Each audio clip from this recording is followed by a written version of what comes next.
क्या हो जब चुनाव आयोग के दफ्तर के बाहर 1 लाख लोगों की भीड़ जमा हो जाए?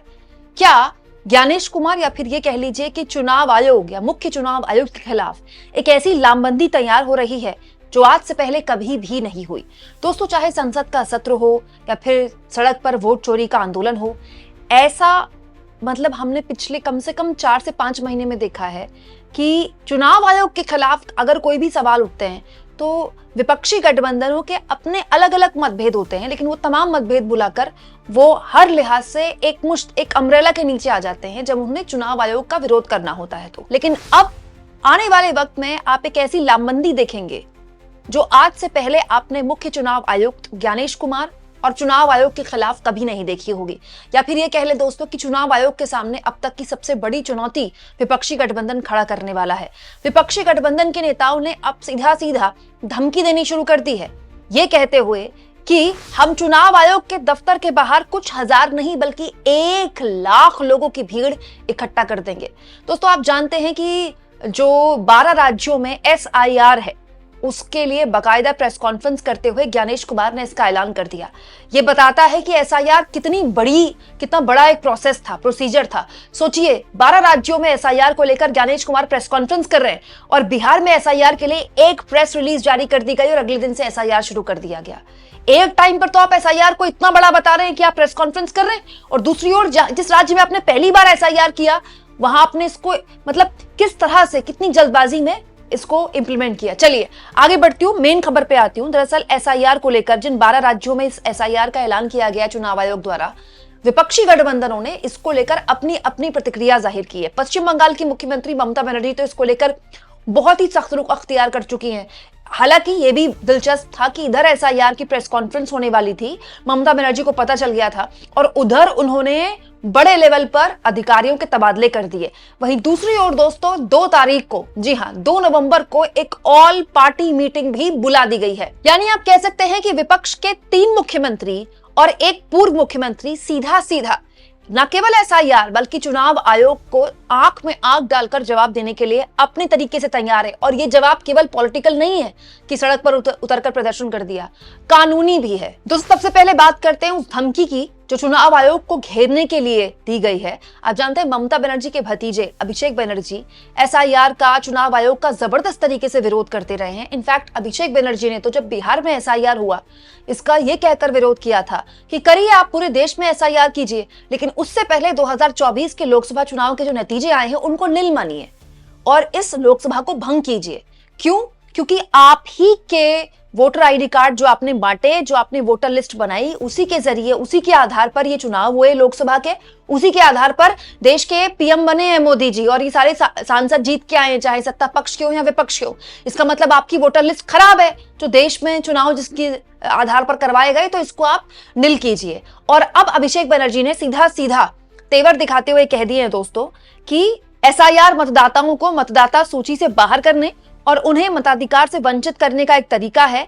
अगर पश्चिम बंगाल में वास्तविक मतदाताओं के मताधिकार छीने गए तो 1 लाख लोग नई दिल्ली स्थित भारत निर्वाचन आयोग के कार्यालय का घेराव करेंगे।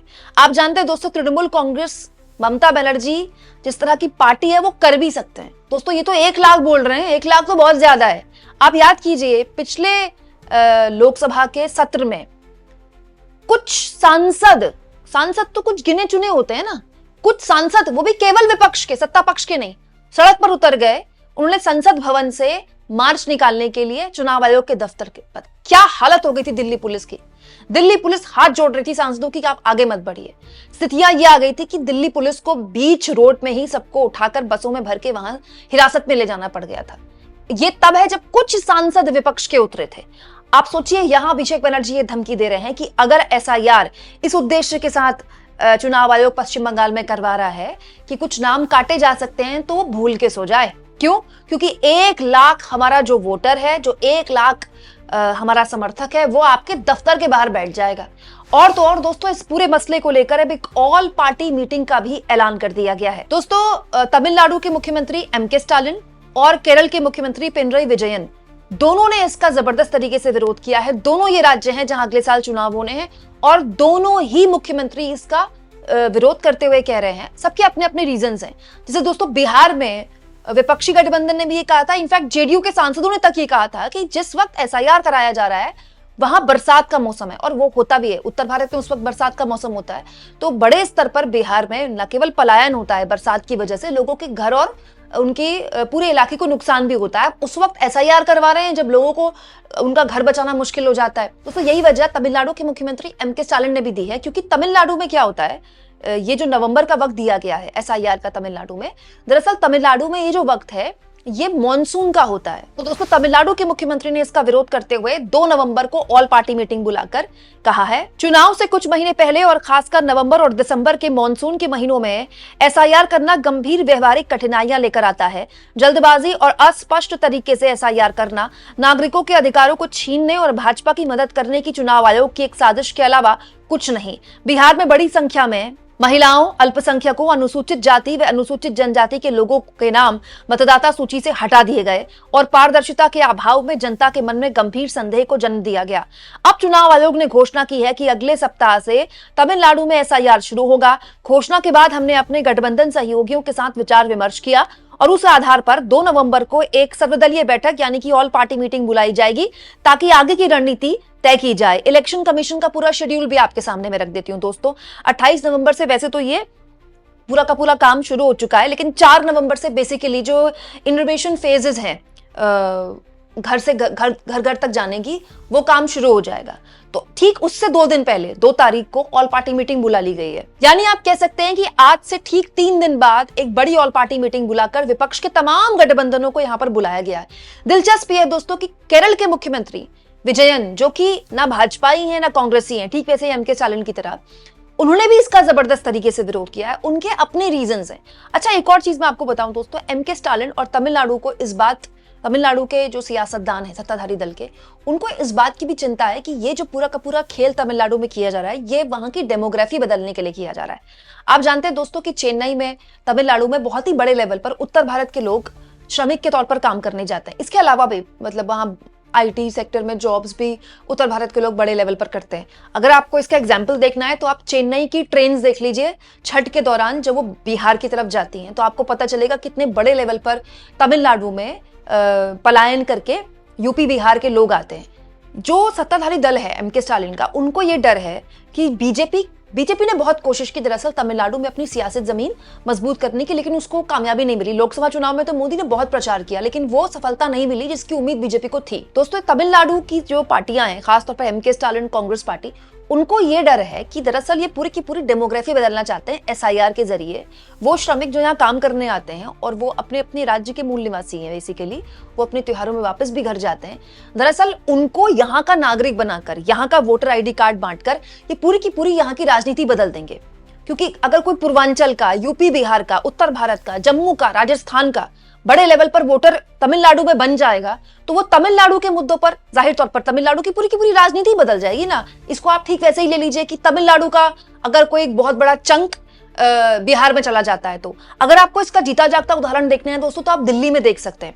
मैं जब दिल्ली आई थी आज से 18-19 साल पहले, दिल्ली में छठ को लेकर इतना बड़ा उत्साह नहीं देखा जाता था, लेकिन शीला दीक्षित के जमाने से धीरे धीरे वो उत्साह बढ़ा। अरविंद केजरीवाल के जमाने में तो वो मतलब उत्साह पार हो गया, और दोस्तों रेखा गुप्ता ने भी उसी को आगे बढ़ाया। क्यों? ऐसा नहीं कि इनको यूपी बिहार के लोगों से बड़ी मोहब्बत है, यूपी बिहार के लोग बड़े लेवल पर दिल्ली में वोटर बन चुके हैं, और ये डेमोग्राफी पिछले 25 सालों में बहुत बड़े लेवल पर बढ़ी।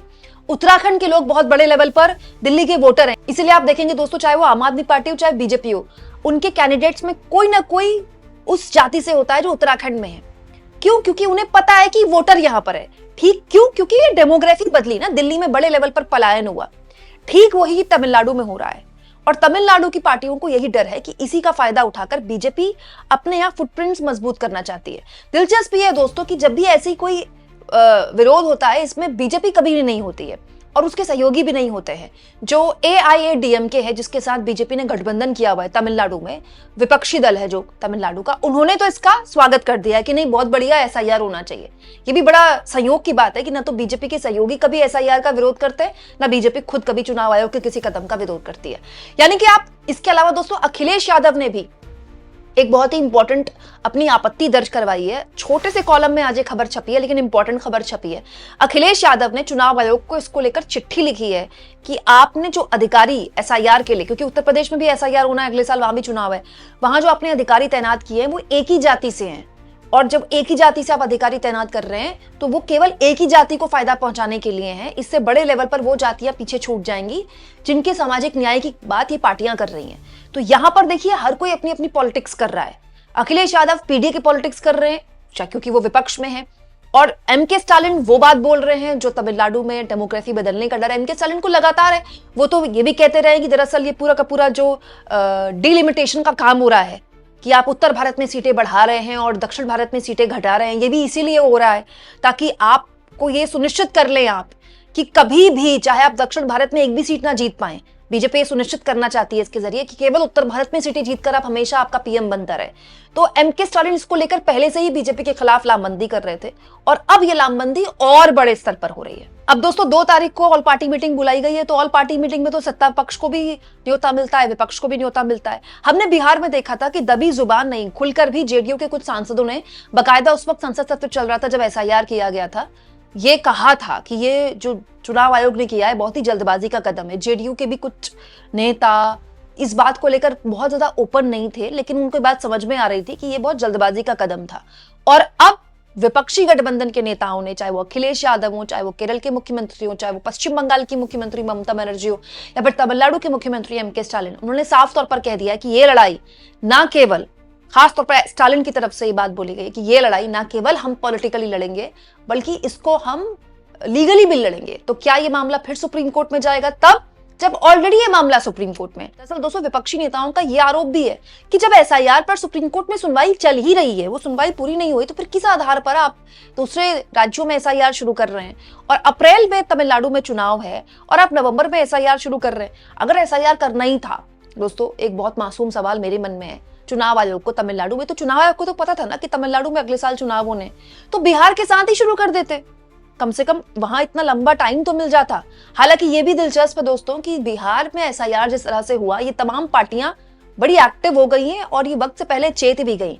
आप देखिए पश्चिम बंगाल की मुख्यमंत्री ममता बनर्जी ने बड़ा खेल किया। उन्होंने क्या किया, एसआईआर का ऐलान होने के ठीक एक रात पहले बड़े लेवल पर अधिकारियों के तबादले कर दिए।